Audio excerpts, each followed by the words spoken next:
Dari 7 orang yang sebelumnya diamankan, 5 diantaranya ditetapkan sebagai tersangka kasus penganiayaan remaja perempuan berinisial SF di Kota Makassar.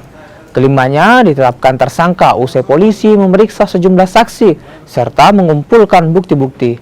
Aksi penganiayaan yang dilakukan 5 tersangka yang masih di bawah umur ini bermotif asmara. Korban dengan para tersangka diketahui saling mengenal dan merupakan satu geng atau kelompok komunitas.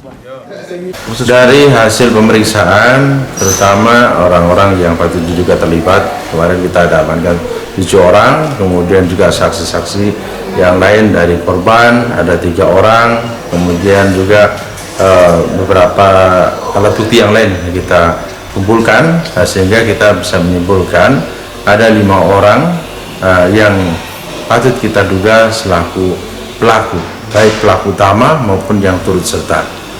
Nah, di sini kita melihat bahwa ternyata setelah kita lakukan pemeriksaan mendalam, 5 orang yang terlibat dalam kasus penganiayaan ini atau pengeroyokan itu semuanya di bawah umur.